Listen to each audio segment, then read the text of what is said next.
नहीं, मैं सिर्फ यह बताना चाह रहा हूं कि गंगा जमुनी तहजीब यह थी, सहयोग तो यह था, मगर इनकी नजर किधर जाती है? जितने मैंने नाम गिनाए, इनके लोगों की कभी जयंती मनाते हुए वो लोग नजर आए जो आज प्रदर्शन करते नजर आ रहे हैं?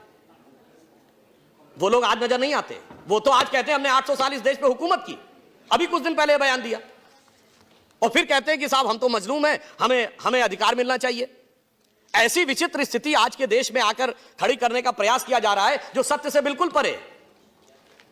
आपने कभी नहीं सुना होगा पूरी दुनिया में कि कोई यह भी कहे कि हमने इस देश पे शताब्दियों तक हुकूमत की है और फिर यह कहे हमें स्पेशल स्टेटस मिलना चाहिए। मैं पूरी ईमानदारी से एक बात कहना चाहता हूं, जब यह देश आजाद हुआ 1947 में तो 567 रियासतें थी। यह बताइए, आज हम माइनॉरिटी की बात करते हैं, देश की सबसे अधिक पढ़ी लिखी कम्युनिटी कौन है? पारसी, 0.1% की माइनॉरिटी है।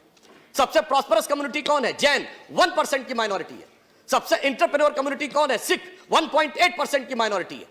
अगर इन सबको प्रॉस्पेरिटी, एजुकेशन, आगे बढ़ने के सारे अवसर मिल रहे हैं, तो माइनॉरिटी में जो प्रचंड मेजॉरिटी है उसके साथ कैसे समस्याएं विचार करने का विषय है। और जब देश आजाद हुआ, बताइए, कोई बौद्ध रियासत थी? नहीं। कोई क्रिश्चियन रियासत थी? नहीं। कोई पारसी रियासत थी? नहीं। एक महाराजा पटियाला को छोड़ दे तो सिख रियासतें भी नहीं थी, मगर लाइन लगा के मुस्लिम रियासतें थी। नवाब पटौदी, नवाब रामपुर, नवाब भोपाल, नवाब लखनऊ, हैदराबाद निजाम, जूनागढ़ के नवाब। फिर ऐसे हालात क्यों हो गए कि आज बाकी सब पढ़ाई लिखाई में आगे और बाकी सारी चीजों में आगे और एक ही वर्ग पीछे होता चला गया? मुझे लगता है इसमें दोष इसका भी है कि जो सियासत की गई ना, अदावत की और मोहब्बत की।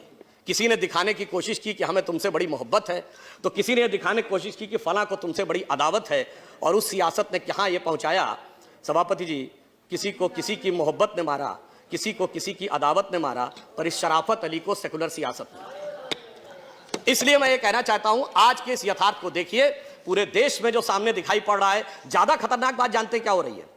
मैं सदन का ध्यान आकर्षित करना चाहूंगा कि ज्यादा खतरनाक बात यह हो रही है कि अब यह बहुत उग्र स्वरूप में आगे बढ़ने का एक प्रयोग किया जा रहा है। और उसका उदाहरण मैं यह कहना चाहूंगा, जब सीए का विरोध हुआ तो विषय क्या था कि असम की संस्कृति की रक्षा करनी है या असम के लोगों के हितों की रक्षा करनी है। मगर सबसे पहले आंदोलन कहां शुरू हुआ? जामिया में, उसके बाद अलीगढ़ में, उसके बाद नदवा में, उसके बाद हमारे एक दूसरे सदन के सांसद हैं जो हैदराबाद के, वो सबसे बड़े झंडा बरदार, अलंबरदार बन गए। और सबसे पहले रेजोल्यूशन कहां पास हुआ? केरल की असेंबली में। अब बहुत ही सहजता से समझा जा सकता है, इसमें कोई रॉकेट साइंस नहीं है कि ये। और सुनिए, फिर उसके उपरांत क्या हुआ सभापति महोदय? ये सारे विषय गौण हो गए। पता नहीं कौन कौन से विषय आने लगे उसके अंदर।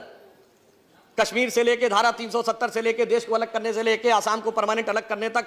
तो ये देखकर यह मन में संदेह उत्पन्न होता है कि यह सारा का सारा जो घटनाक्रम है, हम सभी लोग बहुत जिम्मेदार लोग हैं, हमें यह समझना चाहिए कि ये सारी की सारी चीजें जो हो रही हैं, क्या हमारी गंगा जमुनी तहजीब के हिसाब से हैं, क्या हमारे संविधान के हिसाब से हैं, या जो संविधान में कमेटियों में लिखा उसके हिसाब से हैं, या फिर ये कोई एक खतरनाक प्रयोग है, हम जाने में अनजाने में उसके शिकार होते चले जा रहे हैं और देश और समाज को भी उसकी गिरफ्त में लाते चले जा रहे हैं। और जब कोई इस प्रकार का कार्य होता है तो मैं सिर्फ एक उदाहरण और फैक्ट कोट करना चाहूंगा। एक बहुत बड़े पत्रकार हैं मार्क टेली, जो 26 वर्ष भारत में रहे, बीबीसी के उन्होंने संवाददाता रहे। उन्होंने, पुरानी बात नहीं है सभापति महोदय, 22 सितंबर 2019 को आर्टिकल लिखा है। उस आर्टिकल में क्या लिखा है कि Muslims in India are the luckiest. Bharat में रहने वाले मुस्लिम समाज के लोग सर्वाधिक भाग्यशाली। उन्होंने उसका एक उदाहरण दिया कि मैं 26 साल दिल्ली के निजामुद्दीन इलाके में रहा, मेरे यहां से थोड़ी दूरी पर हजरत निजामुद्दीन औलिया की दरगाह थी और थोड़ी दूरी पर तबलीगी जमात का ऑफिस था।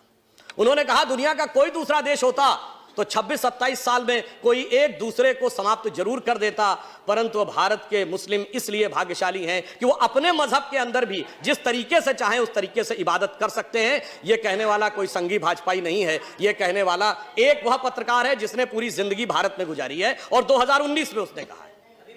इसलिए मैं ये कहना